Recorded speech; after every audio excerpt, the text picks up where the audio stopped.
রোদ থেকে বাঁচতে এবং দেহের কোলেস্টেরল কমাতে মোদি কেয়ারের ঘি খেতে বিরোধী প্রার্থীদের পরামর্শ বিজেপি প্রার্থীর। সিএ লাগু হবার পর মুখ্যমন্ত্রী মমতা বন্দ্যোপাধ্যায়কে নিয়ে পূর্ব বর্ধমান জেলার কালনায় প্রচারে এসে গান বাঁধলেন বর্ধমান পূর্ব লোকসভা কেন্দ্রের বিজেপি প্রার্থী অসীম সরকার। গানের সুরে তিনি বলেন, শোনো মমতা জানটি, সিএএ লাগু করা আমার মোদিজির গ্যারান্টি, যাতে 5টি উদ্বাস্তু পাবে নাগরিকত্বের শান্তি, সিএ লাগু করা আমার মোদিজির গ্যারান্টি। পাশাপাশি দুর্নীতি করলে সিবিআই ইডির কেউ ছাড়বে না, তারা কোর্টের নির্দেশেই কাজ করছে বলেও বলেন তিনি। পাশাপাশি রোদ থেকে বাঁচতে এবং দেহের কোলেস্টেরল কমাতে মোদি কেয়ারের ঘি খেতেও বিরোধী প্রার্থীদের পরামর্শ দেন এই দিন তিনি। ব্যুরো রিপোর্ট, আমাদের টিভি। এবার সেটা শুনতে পাবেন আমাদের বিকেলে যেখানে গানের আসর বসবে, আপনারা যাবেন। এখন ওগুলো বলবো না। আচ্ছা, বলছি জাতীয় নির্বাচন কমিশনে কেন্দ্রীয় সরকারের যে এজেন্সি রয়েছে সেই এজেন্সির অতি সক্রিয়তা নিয়ে আজ তৃণমূল কংগ্রেস জাতীয় নির্বাচন কমিশনে যাচ্ছে, এই বিষয়ে কি বলবেন? অতি সক্রিয়তা বলতে কি বোঝেন? চোর ধরার অধিকার সবসময় আছে। নির্বাচন ঘোষণা হয়ে গেছে বলেই অনেক আগে থেকে যেটা কোর্টের নির্দেশ যে চোরগুলোকে ধরতে হবে, দুর্নীতিবাজদের ধরতে হবে, সে আমি হলেও আমার বাড়িতেও আসতে পারে যদি আমার নামে অভিযোগ আগে থাকে। এক্ষুনি তো সে অভিযোগটা হয়নি, আর এক্ষুনি ইডি আসছে না। এটা প্রসিডিওর অনুপাতে চলছে বহুদিন পর্যন্ত, চোর ধরো জেল ভরো, যেটা আমরা বলে এসেছি। তো ইডি তার কাজ করবে, সিবিআই তার কাজ করবে। এবার ওদের তো ভয়। আমার গুরুদেব ভবা পাগলা উনি একদিন বলেছিলেন, বাবা তুমি যদি পাপ করে না থাকো তোমার কাপ উঠবে কেন? তুমি পাপ করেছো বলেই তো কাপ উঠছে। অতি সক্রিয়তা বলে আমি কিছুই দেখতে পাচ্ছি না। আরও আমি অনেক দিক দিয়ে দেখেছি অনেক ডিলে করেছে ইডি সিবিআই। এত ডিলে করা আমি পছন্দ করি না। এগুলোকে অত্যন্ত অতি সত্বর ধরা উচিত।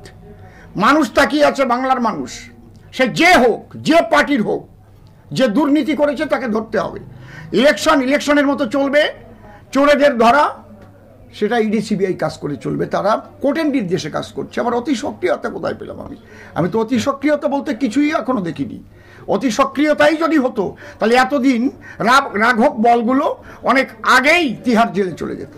বলছি, আগের যিনি বিধানসভায় পূর্বস্থলী উত্তর বিধানসভার প্রার্থী ছিলেন গোবর্ধন বাবু, আপনাকে প্রার্থী করাকে কেন্দ্র করে তার একটি অসন্তোষ আছে এবং আপনার শিক্ষাগত যোগ্যতা নিয়েও তিনি প্রশ্ন তুলেছেন একটি সংবাদ মাধ্যমে।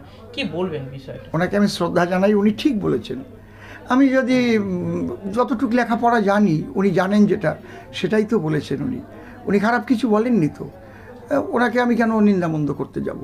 উনি যেভাবে বলেছেন সেটা হয়তো একটু অন্যভাবে বললে ভালো হতো। অনেকে টিকিট পায় না বলে ব্যথা হয়, কিন্তু উনি তো আমার পরিবারেরই মানুষ। উনি টিকিট চেয়েছিলেন, পাননি। উনি উচ্চশিক্ষিত। তবে আমি একটা জিনিস জানি, শ্রী ঠাকুর রামকৃষ্ণদেব তিনি ক লিখতে পারতেন না, চণ্ডীর চ লিখতে পারতেন না, কিন্তু বিএ পাস নরেন দত্ত তার শ্রীপাদ পদ্মে আত্মনিবেদন করেছিল, এইটুকু আমি জানি। কি ছিল তার মধ্যে সেটা আমি জানি না। তবে এটা গোবর্ধনবাবু একজন উচ্চশিক্ষিত, অতি উচ্চশিক্ষিত মানুষ। আমি ওনাকে শ্রদ্ধা জানাই, ভক্তিপূর্ণ প্রণাম জানাই। আমি ওনাকে ভালোবাসি, অনেক আগে থেকেই ভালোবাসি। উনি কথাটা একটু অন্যভাবে বললে ভালো হতো। উনি ঠিক বলেছেন একদম। আমি যদি 4 পাস দিয়ে এমএলএ হতে পারি, 4 পাস আমি যদি হই, আমার ভারতবর্ষে বাবা সাহেব আম্বেদকর তো এডুকেশনাল কোয়ালিফিকেশনের কোনো বাইন্ডিংস রাখেনি। 4 পাস করে যদি বিহারের মুখ্যমন্ত্রী হতে পারে রাবড়ি দেবী, সেও তো 4 পাস করেই বিহারের মুখ্যমন্ত্রী হয়েছিল। তখন তো গোবর্ধনবাবু কিছু বলেননি। এটা হচ্ছে ওনার ব্যথার কথাটা বেরিয়ে পড়লো, কারণ উনি টিকিটটা পাননি বলে এই ব্যথাটার কোনো কারণ নেই। আমি ওনার বাড়িতে যাব, ওনাকে আমি বুকে জড়িয়ে ধরবো, ওনার চরণে আমি প্রণাম করব। আসুন আমরা একসঙ্গে আমরা মোদিজির হাত শক্ত করবার জন্য। কে টিকিট পেয়েছে এটা বড় কথা না, আমাদের হচ্ছে এক পরিবার পদ্ম ফুল, আমাদের সকলের মূল। এটার ভুলে গেলে তার হবে দারুণ ভুল। এই যে টিকিট পাওয়ার যে একটা নেশা, এই নেশা কিন্তু হিরোইনের নেশার চাইতেও খারাপ। হিরোইনের নেশার চাইতেও খারাপ। আমি টিকিট পেতে হবে, আমাকে পেতে হবে। আমি একটা বায়োডাটাও জমা দিইনি। কেন্দ্র বুঝেছে যে অসীম সরকারকে এখানে দেওয়া উচিত। তাদের সার্ভেতে ধরা পড়েছে যে অসীম সরকার বহিরাগত নয়, অসীম সরকার ভবা পাগলার আশ্রমে থেকেই তার যৌবনটা কেটেছে, ভবার আশীর্বাদেই সে কবি হয়েছে এবং সারা পৃথিবী বিভিন্ন দেশ ঘুরছে।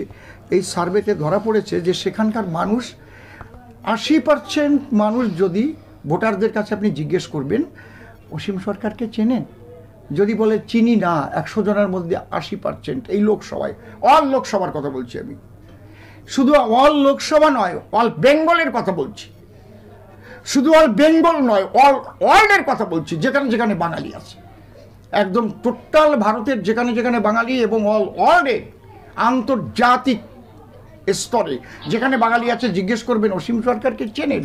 যদি 80 জন লোক না বলে, আমি 100 জন বললাম না, এখানকার যদি 80 জন লোক না বলে, কালকে আমি এখান থেকে চলে যাব।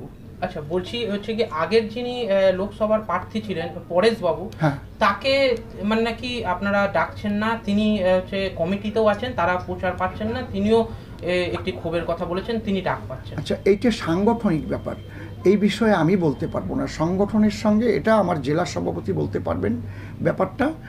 আমি জিজ্ঞেস করেছিলাম, বলছে অনেকবারই তো ডাকা হয়েছে, উনি বিভিন্ন কারণে হয়তো আসতে পারেননি, সময় মতো আসবেন, এটাই আমাকে বলেছেন। প্রতিবারই ডাকা হয়, প্রতিবারই ওনাকে ডাকা হয়।